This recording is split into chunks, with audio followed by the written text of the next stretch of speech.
le tu le nei fiafi fa talo fa tu le tatu po kala me nei po le manu sa mo ya me se fo yo ona le tu lo fa pe ona tap wa mai ile nei fiafi fa talo fa ti ati o swa fa man malo yesu kristo lo tatu li manu tatu fa ola ya o sa mo fa inga o le ale o yesu ma le o le nei fiafi alu wat fa ti ni o sala I fale polu to finga o na tu lea fatu ai nga tausi al ne fi fa talo fa tu tatu e kalesia sunga to ina me se fo sunga li fa fi nga inga mono fo tu ya ti a kon fo tu male a wa o tatu e kalesia ile ne fi ya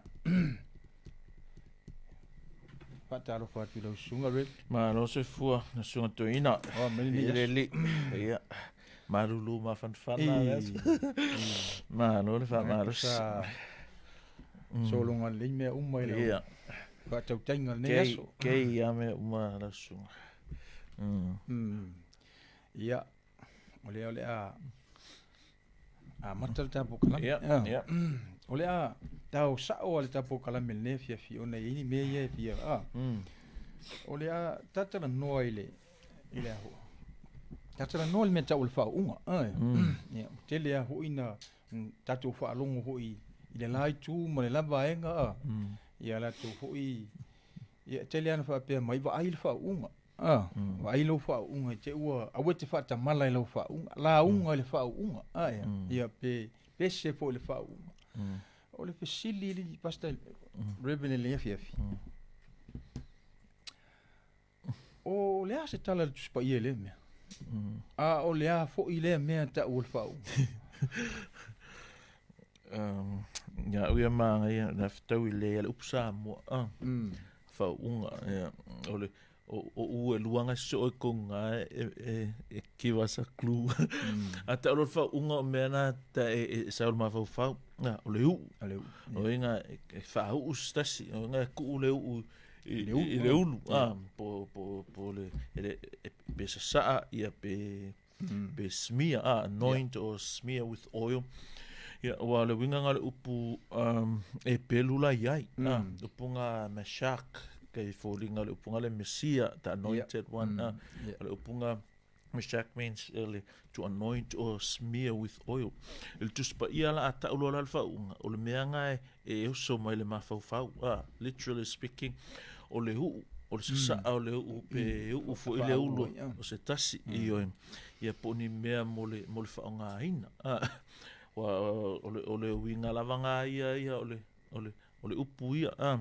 o le kai pei o se failonga o le vevai e se ino se tasi ia poni mea to tino poni mea fale mo le Faauuga ina mo le atua I se favor ia o se vala wina o fa pena ona fa pitolava mo le atua o le faika inga la utala ia peila o le mo Samuelus fuluono fa upo tol na fe mai kuspa e fa pe e te fai atu foi ia Yese aluane I taulanga kala le atua le fai ia Samuel te mai o te fai loa ia te oe le mea e te fai o le me fai mero ia kala le atua Samuel ona e Faauuga lea I le o te fai atua ia te oe o le Faauuga le koe a fea ile mka pe kors fululu ngoro ile luaiva o men fululu fulkol a fe mai lo ia le tu fa pe ona tango le Samuel le fangunifo o suau no inga o ko nga Faauuga nga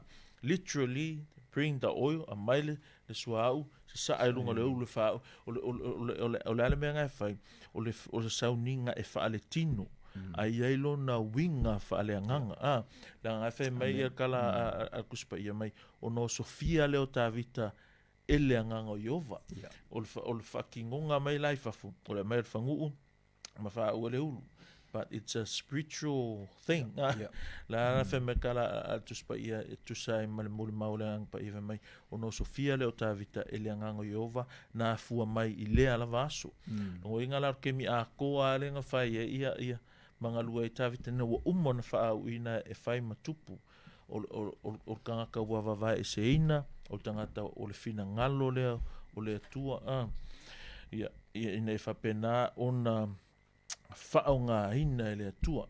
Vai fala ele sotonga kolusfululua ongo koluiva nga o ta o le faauina fa fa ima mea lava o iai. O la le winga na tala o fa pa iaina po o va eseina mo le faauuga ina ele atua.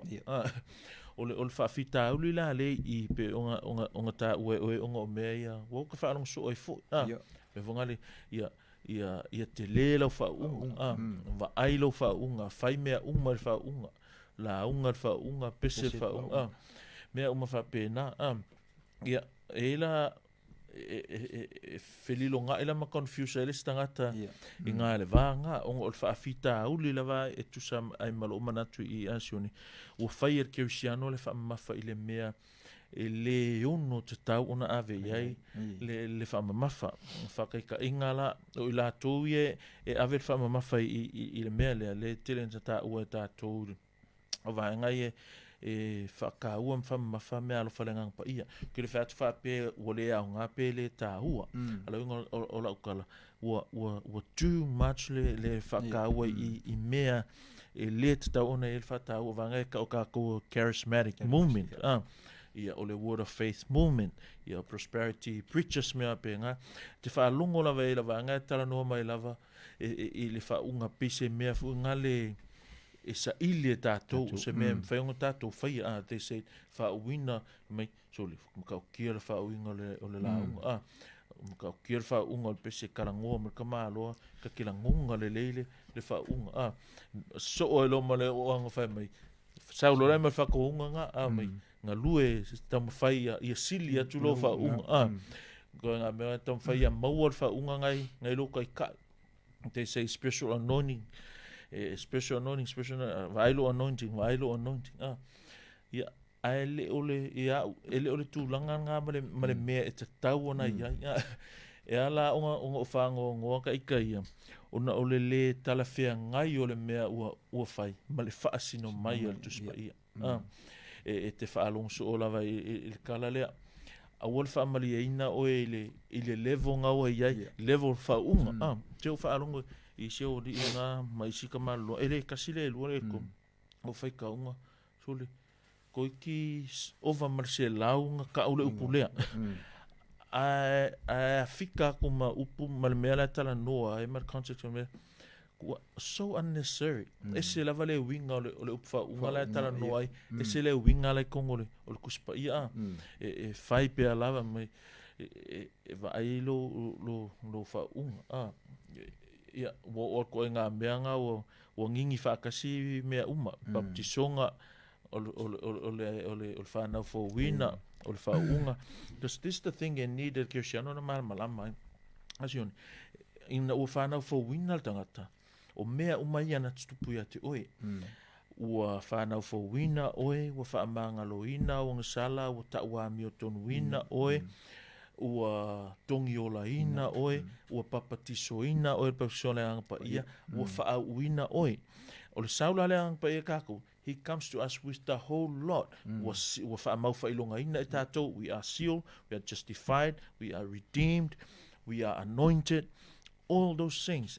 Malama nge il kuspa ima ona onga mana winga o upu ma me whapena. It's talking about something that happened once and for all. E le koe kupu whaalua. Peila le whakika inga o le lua Peteru mo whai upu e tolu whamai whapei ona fua ina mai ia te i tātou ailona mana atua. Whamai o kala o mea umma. Whamai, His divine power has given us what? Everything we need for a godly life. The thing is, ele ngata ina le tusa ai mar context, ele tusa mar krama, it's not logically ele mea lea, olea, o lo toe te talo, po lo koe ask, po lo sa ili mo sesi whaunga. Why?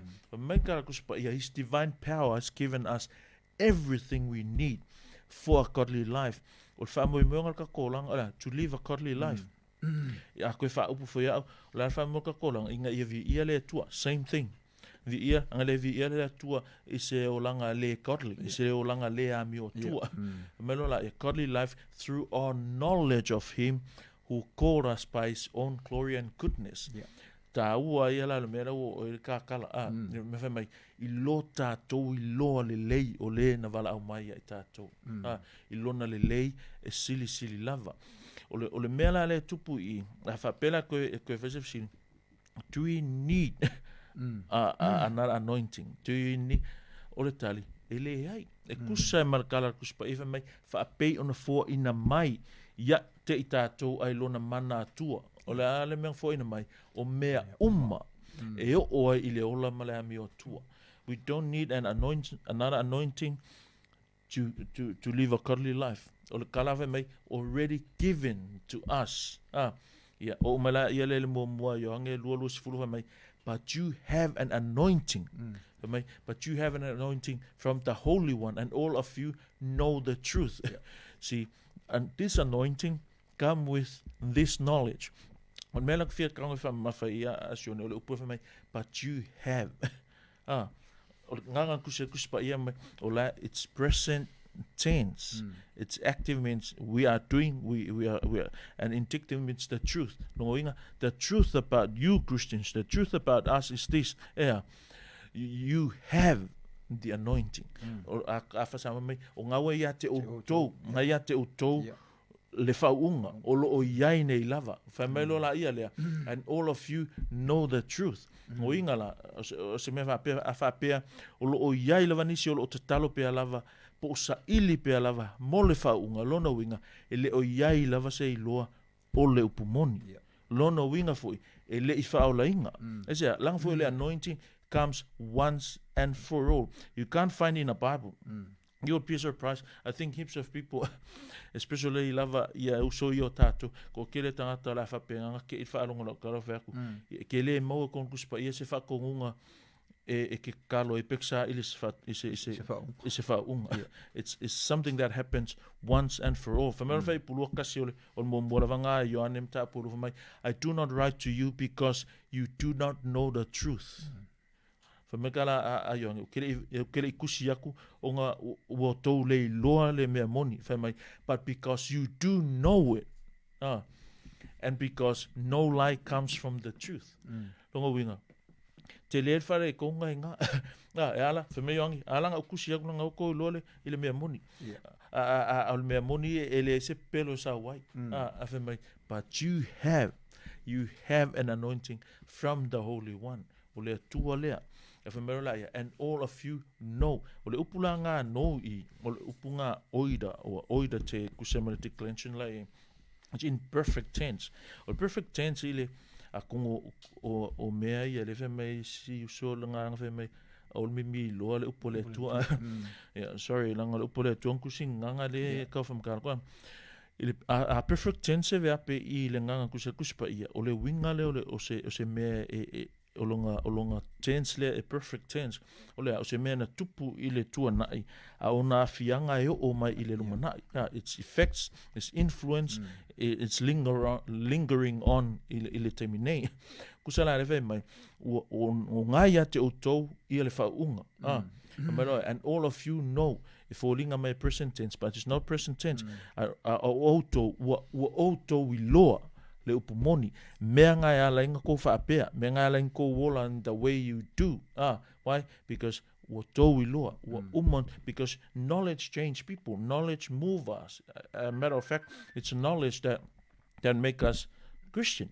Na o tātou I loa le ali imatulanga e tau ona iai I le o langa iai tātou so o le tarivawe akula lau sili lau sunga I le toin po le asakala kuspa I le mea po le Faauuga o le ngā o le mea ele ngata na whai ele atua a le koe whaalua inga ele atua pei lava onga whai atu o mea inga kupu kemi whaola ina I tātou wha pei lava ngale mwhai un koe whaangau whaalua tātou I le nganga tasi lava ona baptiso ina I tātou le nganga wha tasi lava onga redeem tātou wha tasi lava onga justify tātou wha akasi fo onga anointed tātou ele luang ngi Faauuga tasi lava Faauuga ia o kalanga le arkuspa ia ile mea tau Faauuga ole mele ki kau mai kau ko le ile mele ko le a fire ka le la unga iu fai mai o le fai ai lungo le Faauuga.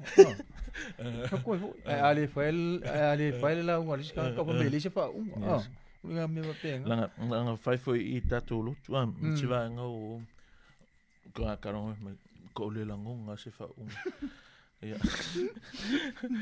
We don't go with our langonga. Yeah, that's right. Fela ko ina wa sa kau kun moe mai. Ala kalango me me mo. Ma olo kera ko mal maloa aku. Leo kele aku. Ai le mangi a ango me ra kalango. So that le o fela nganga I fo. So it's a matter of ole lo le because sometimes when me ma sen ka ko sa mo we use different words. Yeah, with things. Ese lawan mera ko ke mafo fa wai. Ha ese upu la fa nga. So sometimes we abuse words so much. Pela upu le ole fa unga. Uma e fa fi se la unga fa unga. Ai le mse ka o nga ka e a inga male. Mal fa unga. Le fe me Tusi Paia. So it's sad. It's saddening. Ele ko e se fa unga le wo umanga ye fa unga. Yes. Ele ko sa ili se si me ole. Nga kong wala. Malo.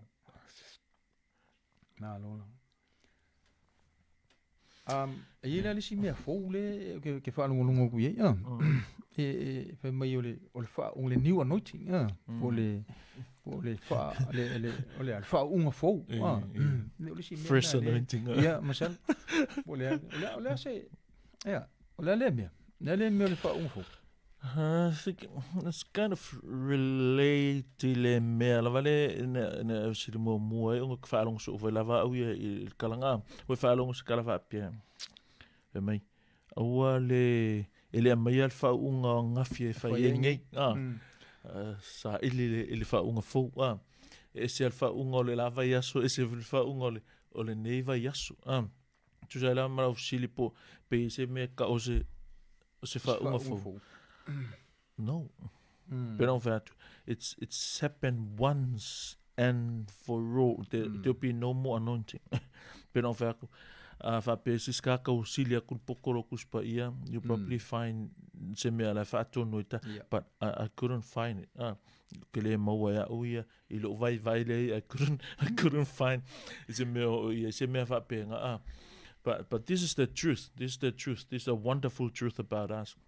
Under the new covenant in Christ, ile yayo ole fenging foule ya keriso Yesu o tangata lava kerisiano o taltonu o faolaina kerisiano moni lava o ona faauina ele atua faauina la nga mole faamoi moi. We were anointed by God for service. Pero fatu ele faolaina itato kia faolaina itato ina io tato nga lului. Ele ngatala faolaina itato tausia makipi tato ele atua ai ele faamoi moi nga faolaina itato. So is there such a thing as a new anointing? No. Kasia le faunga. So every person who believes in Jesus Christ is forgiven and sealed with the Holy Spirit of promise.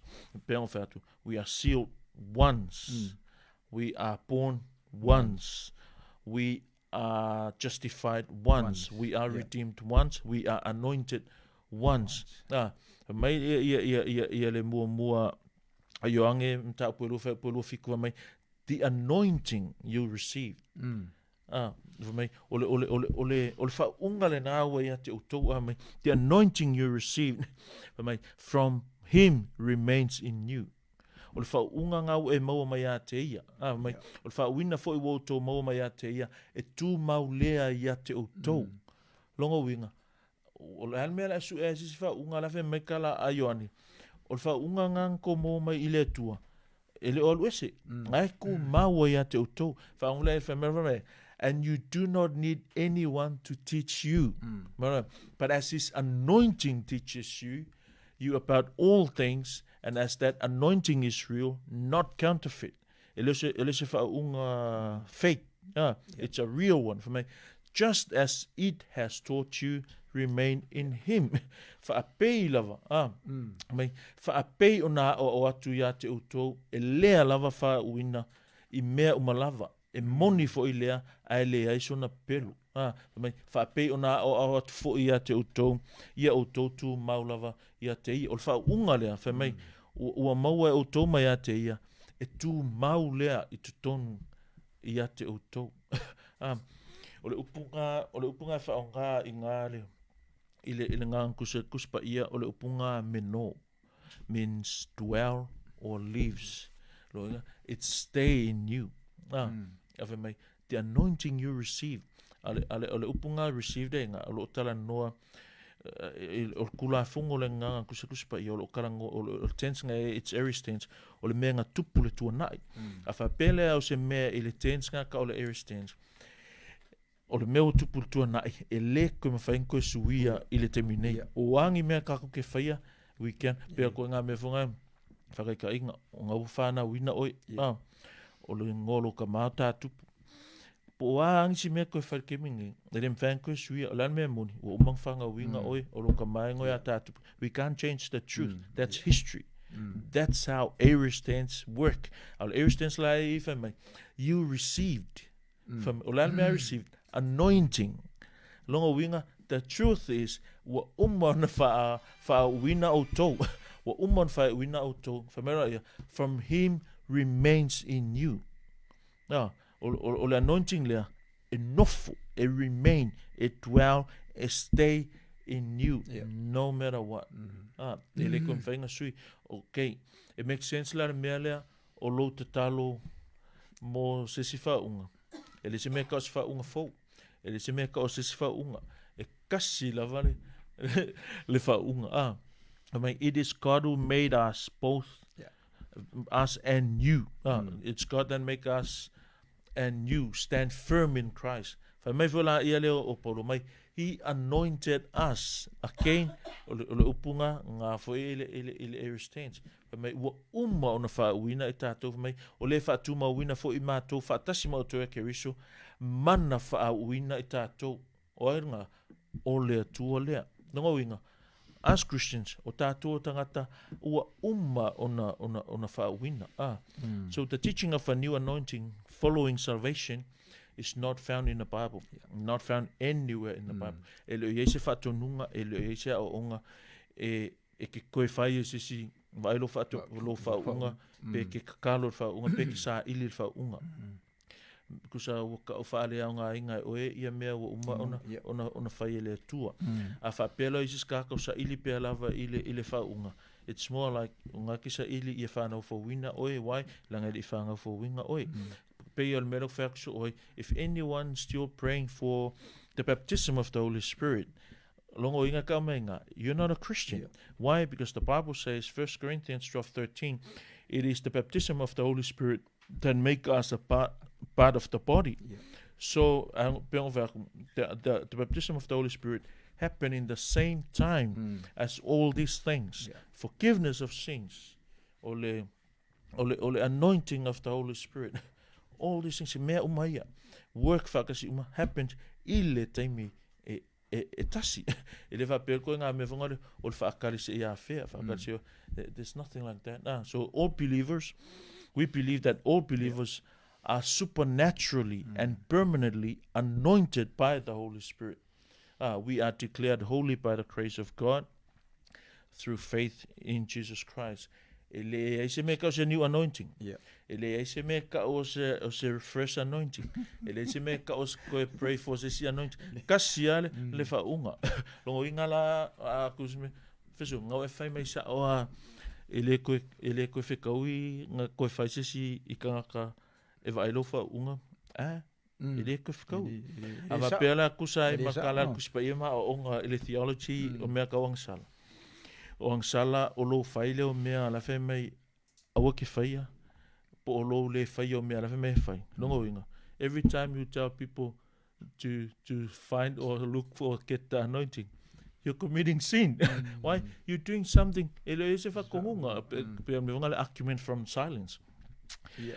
But ula mo mia ile lo tato lo le le yo mea la whai mai il kuspai. I do not write to you because you do not know the truth. I write to you because you do know it, And because no lie comes from the truth. It's kind of funny, but true. Ele sila mele asin te puluongu ele mo mga yon mta pelu mai wo tusi atu ye me ate auto ye o fasi se atu ate auto I am writing these things to you about those who are trying to lead you astray, to lead you astray, to mislead you. No, or ka fasenga nga yai o le mera vale le o me fele vai le level mele inara wo tshome kariong o le kusia ku ko lu o umanga fa winga o ko o le la kusia ku ko lu ye menga langa le ye la uli ye ka fasei. So that's why it's very vital to have a proper understanding, knowledge e winga ile upuma le fiong pa ia ale tu ko kasia la sili le ali wa pule halas pule asu ol pesidi la balmele e ko ia ile asisi fa unga mo mia e pe yung fa ko winga fu isi au foi loku kankalo nesse me pe o umanga fa wina tatu omang fa winga oe, as long as you're a Christian, aware of it or not, this is the truth about you. You are anointed. You already been anointed. Lang akarango lola vaenga ia word of faith, charismatic, Pentecostal, and these brothers, ili anointing. They are. This is what they think. This is what they refer to. Olo kalangoa nga isesi outpouring of power, outpouring of the Holy Spirit. Olo kalangoa ko nga mevungai. Ole makua